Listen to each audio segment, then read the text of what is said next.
Tengan todos un muy buen día. A mí me tocó hablar sobre la generación comprometida de Manilo Argueta.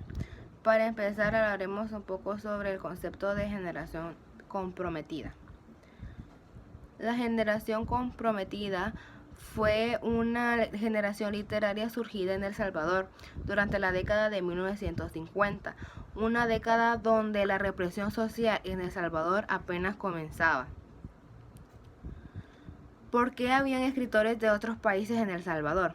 Pues la razón queda que la década de 1930 a 1950 fue una época demasiado dura para la libertad de expresión en Latinoamérica. Para algunos gobiernos autoritarios y por ende varios escritores huyeron de su país natal por miedo a ser asesinados y de así vinieron a alojarse en El Salvador. Posteriormente formar un grupo de escritores salvadoreños llamados la Generación Comprometida. Entre algunos escritores internacionales destacan Miguel Ángel Asturias de Guatemala, Manuel Mejía Vallejo de Colombia, Darío Cosier de argentino, Italo López Vacío de México.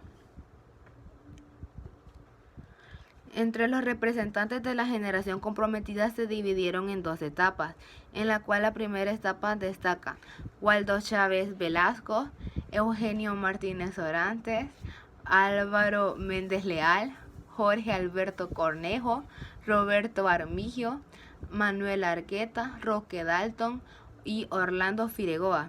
En la segunda etapa destaca la Mercedes Durán, Mauricio de la Selva, Rafael Gómez, Tirso Canales, Rodrigo Mendel, entre otros. Manilo Argueta fue un poeta, nació el 24 de noviembre de 1935, es un poeta y novelista salvadoreño, perteneció a la generación comprometida, un grupo literario creado por Italio López Barcillo junto a Roque Dalton, Álvaro Méndez, Waldo Chévez, Velasco, Irma Lanzas, Orlando Fredo, Mercedes Durán, Ricardo Boa y Mauricio de la Selva, entre otros. Él estudió en la Universidad de El Salvador para estudiar como para abogado, pero su vocación era la literatura y por ende también la situación como se encontraba antes en 1962 con la guerra aquí en El Salvador, así que fue uno de los mayores escritores muy reconocidos. Algunas de las obras de Manilo Argueta son Caperucita de la Zona Roja, que ganó el premio latinoamericano. Un día en la vida. Un día en la vida fue una de las cinco fue una de las 5 novelas con mayor éxito en el siglo XX. Cuscatlán, donde el Bat del Sur. De esta obra se hizo una película documental con el nombre Cuscatlán Story en 1989. Milagro de la Paz, El siglo de oro Depto, Poesía completa de Manilo Argueta, Los poetas del mal, novela inédita del 2002, El sexto muro de la novela inédita, Premio Fundación de Nueva York, el tema de la migración y la violencia. Franciscana, novela inédita ubicada en los Estados Unidos. Operation Move, que significa Operación Gaviota de Ojos Azules. Aquí empezará a hablar mi compañero sobre el resumen Un día en la vida. Buenos días, maestro. Este día me ha tocado hablar sobre un resumen del cuento Un día en la vida de Manilo Argueta. Todo comienza cuando Lupe en una madrugada comienza a describir de que a las 5 de la mañana está despierta. Dice que para saber en qué momento tiene que levantarse observa unos agujeros. Son 3.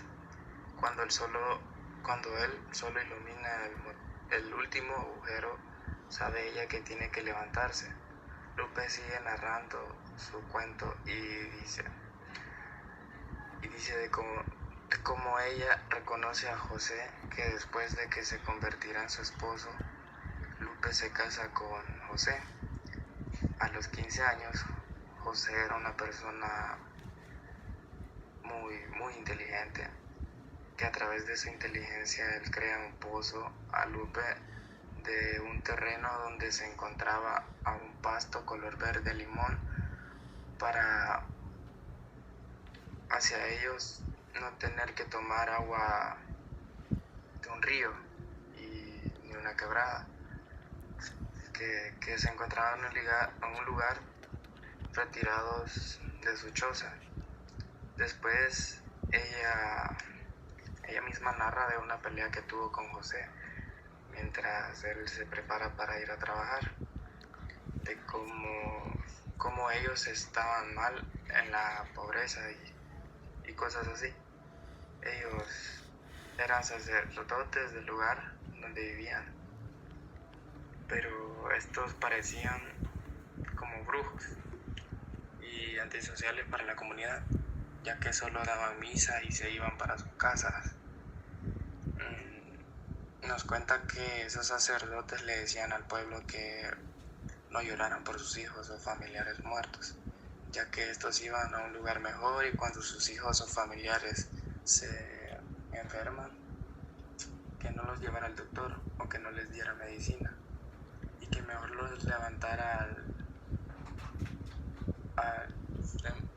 a tiempo para orar, porque ellos pasarían a un lugar mejor después.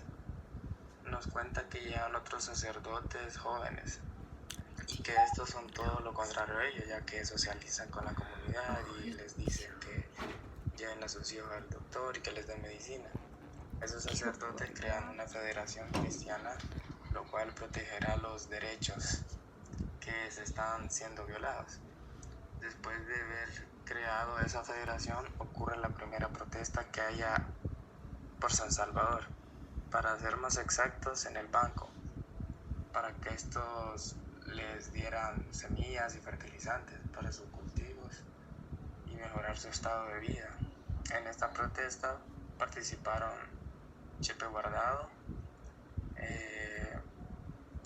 Adolfina, María Romelia y Arturo, que muere dentro de un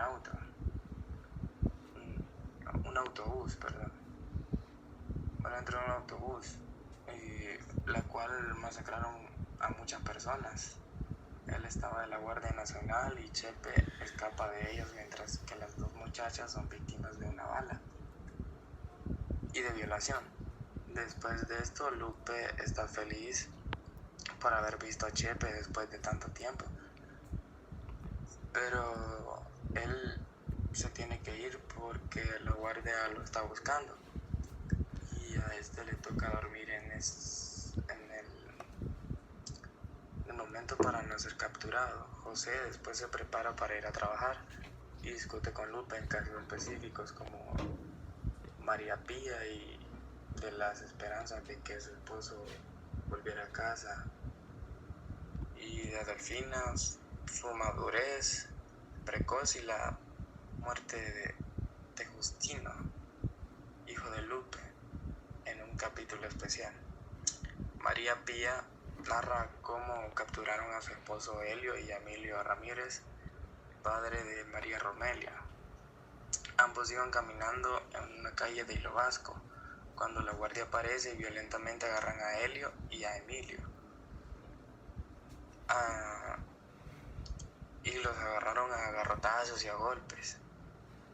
Y María Pía y la esposa de Emilio observaron la tortura y trataron de detenerlos. Al final, Helio y Emilio fueron llevados a una cárcel en Hilo Vasco, donde los torturaron hasta que Emilio murió. Helio simplemente desapareció luego de eso. El cabo Martínez visita a María Pía. Estando en la casa, entra violentamente solo para darle una paliza a María Pía enferma, pues ella se oponía a la autoridad. Su hogar ya no era un lugar seguro. Obligó a Adolfina a irse para Chalatenango con su abuela, que se llama Lupe. De regreso a la historia principal, alrededor de las 9:30, Lupe recibe la visita de unos miembros de la guardia, entre ellos El cabo Martínez venía a buscar a Adolfina porque ella había participado en la manifestación al banco. Adolfina había estado ahí en casa de Lupe, pues María Pía la había mandado, pero andaba trayendo tortillas junto con los hijos de Lupe.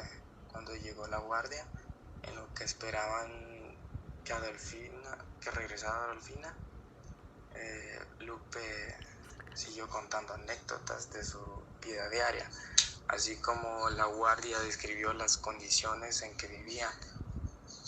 Habían sido campesinos al igual que Lupe y Chepe. Sin embargo, han sido educados por profesionales extranjeros que eran estadounidenses y chinos para ser los bravos y violentos. Ellos habían adquirido una mejor alimentación, aunque ellos siempre preferían lo salvadoreño. Ellos estaban contando cómo los maltratan en el cuartel y las nuevas costumbres que tenían que aprender, además del lavado de cerebro que sufrían. Eso sale en otro capítulo especial. Adolfina narra cómo la Federación Cristiana de Campesinos tomó el control de la Catedral de San Salvador.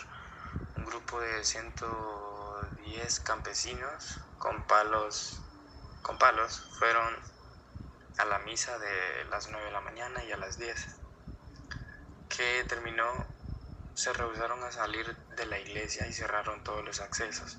Al final todos salieron de la catedral cuando los jefes dieron la orden. Este hecho fue alarmante y la guardia inició la búsqueda de los implicados. Finalmente, Adolfina regresó con sus tíos de comprar tortillas, justo al entrar a la casa de Lupe.